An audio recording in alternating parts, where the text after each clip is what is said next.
Hi, I'm Amy. Welcome to or welcome back to my channel. It's already 2026. It's hard to believe.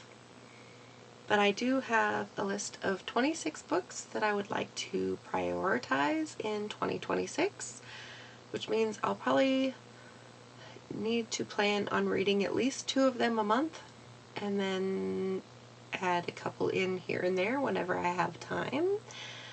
But I have 2 stacks here. I'm going to try and go through them fairly quickly, so if I don't give a full synopsis, hopefully you'll forgive me, but I feel like some of them are fairly well known.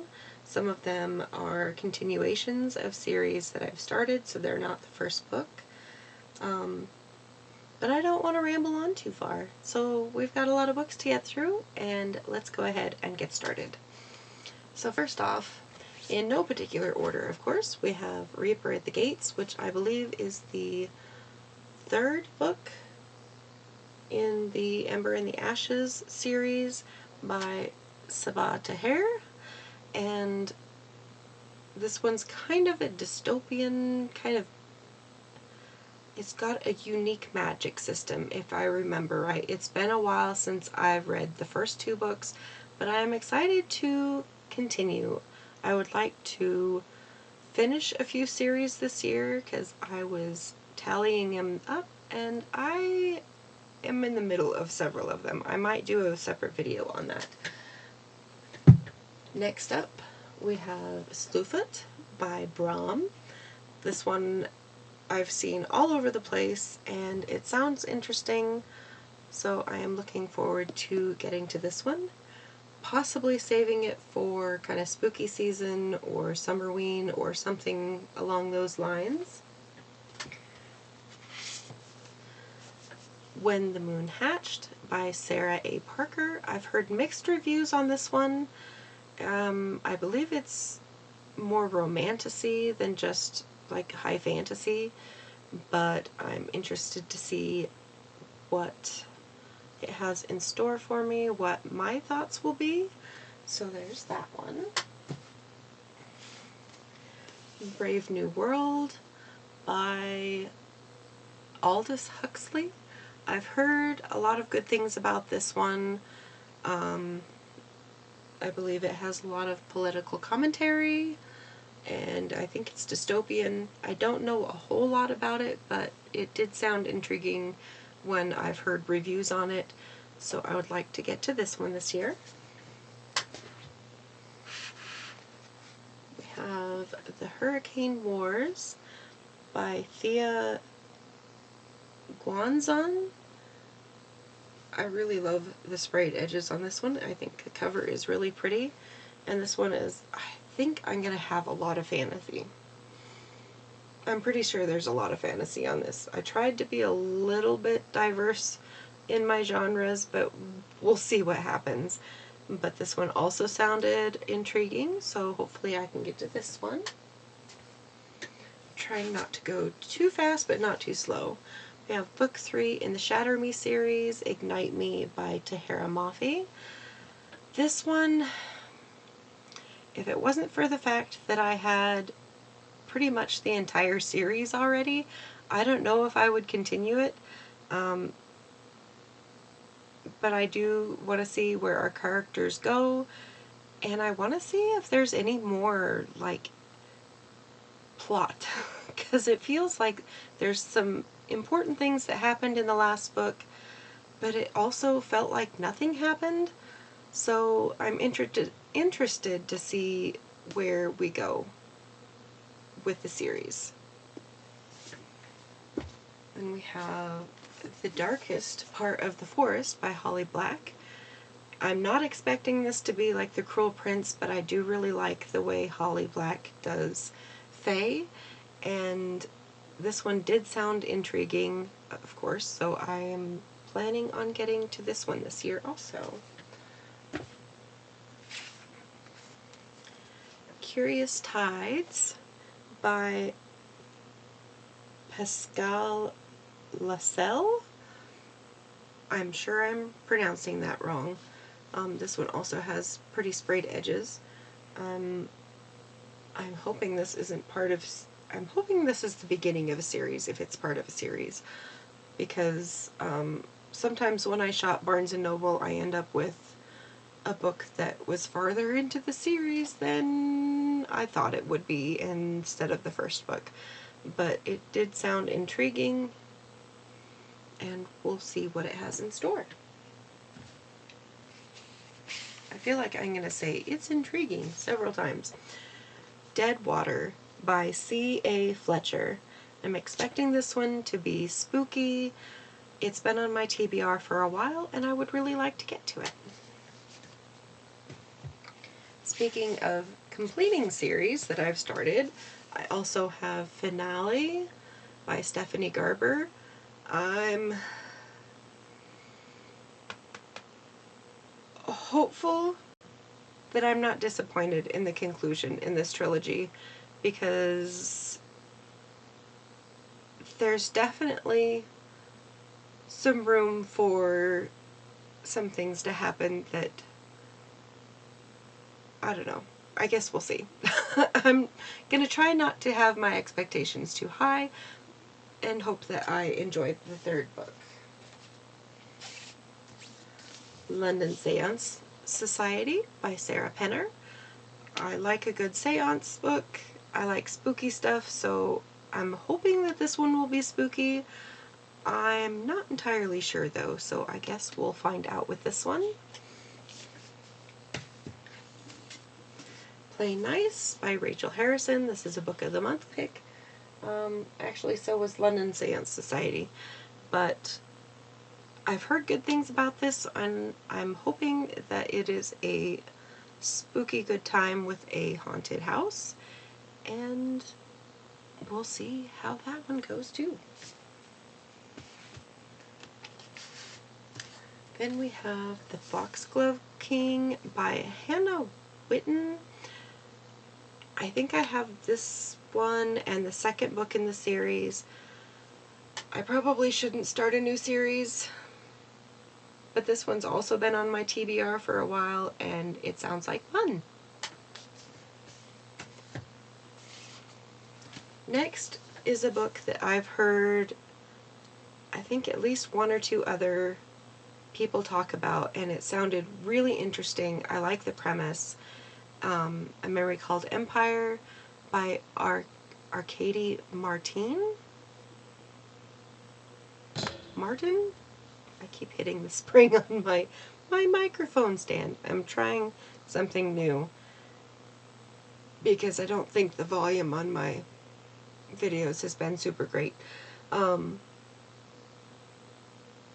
yeah, looking forward to this one. It sounds a little sci-fi and maybe, well, no, not a little bit magical, but it definitely sounds sci-fi and sounds intriguing.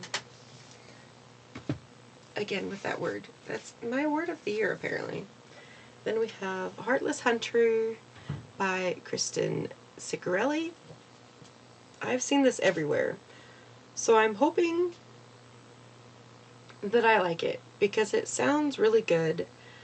I like the idea of the kind of the almost like the witch and the witch hunter dynamic, the enemies to lovers dynamic. So hopefully it doesn't let me down. I do think I've heard some mixed reviews on this one, but it's been on my TBR since I got it from Book of the Month, and we'll see what happens. Next, this is a big chunker of a book. So this one I may have to read throughout the year because it's a collection of short stories. It's Echoes, or the Saga Anthology of Ghost Stories. So it sounds like it's full of a bunch of spooky stories, and I have heard good things about it. I haven't heard a lot of people talk about it, but the few that I have had good things to say. So looking forward to finally getting to this one. Next we have Dead Silence, which sounds like sci-fi, horror, kind of an abandoned ship with a mystery. Sounds right up my alley. I have heard mixed reviews on this one also. Hopefully the plot doesn't get lost. Hopefully there's good character development, but I think we hope that for every book we read. But it definitely caught my interest when I saw it at Barnes & Noble. So we have Dead Silence by S.A. Barnes. And then we have a series that is absolutely everywhere, and it's taking me forever to finish it. But we have A Court of Wings and Ruin by Sarah J. Maas, the third book in the ACOTAR series. I don't think it needs any introduction, but I would actually like to finish the entire series this year, but I feel like that's a bit ambitious. We'll see what happens. Then we have Red Rising by Pierce Brown. This is another sci-fi kind of dystopian book. My youngest daughter really likes this one, so I would like to prioritize getting this one done. Of course, it is the start of another series.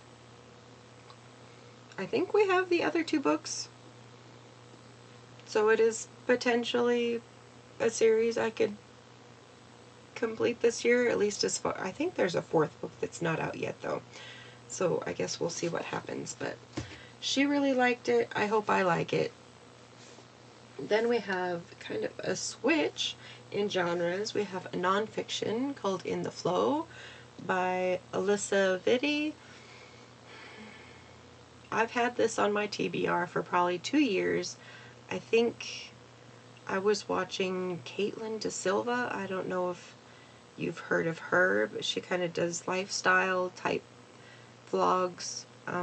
She lives in Toronto, I think, in Canada. But this is a book that she talked about on her channel several years ago. And, you know, I really don't know that much about the cycle outside of, like, the basics, which sounds kind of weird because, you know, yeah, anyway, hopefully it has some stuff in there about perimenopause, because probably oversharing, but that might be where I'm at right now, possibly. So I don't know how useful it will be to me unless it includes that. Next I have The Book of Azrael by Amber V. Nicole. I think this one's dark romance. Either dark romance or fantasy or both, but the cover looks intriguing. I've heard good things, and I want to see if I like it too. And another series book. We've got the second book in Phantasma, Enchantra by Kaylee Smith. I did really enjoy the first book. I thought it was really fun. And hopefully this one will be also. Though I didn't necessarily like her sister much in the first, and since we are following the sister,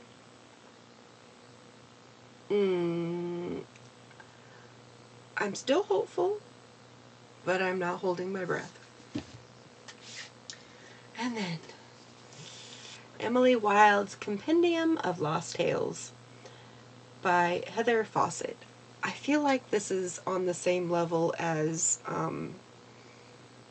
the Veronica Speedwell books. It's just cozy, it's comforting. I can't wait to continue the series. Hopefully it's as good as the first two. I definitely liked the first one the most. I loved the cat in the second book. And I definitely love the characters, love the world, and am excited to get to this third book in the series. The next one I'll probably talk a little bit more about. This one's Until the Stars Fall by Vanessa Rasanen. Vanessa is an indie author. I actually worked with her personally, like in person, for several years, and she became a full-time author. So I've read one of her other books, but this is the first in a series, so I am going to read probably the first paragraph of this one. One of the few humans at the palace, Leaky has served the royal family her whole life, enjoying their protection from the Fae, who hated her kind. Unfortunately, nothing could protect her heart from falling in love with her best friend, the prince. Even if he returned her love, he could never marry a human, let alone a servant. But holding on to her mother's words that love can conquer all, she refuses to give up, no matter the cost. As the Crown Prince Connor is preparing to be king and doing his best to rebuild the king's armies and neutralize a rebel threat, tasked with also ensuring his younger brother ends his licentious ways and marries a neighboring princess, he thinks things can't get any worse until a human servant, a woman he saved years ago, catches his brother's eye and threatens to ruin everything.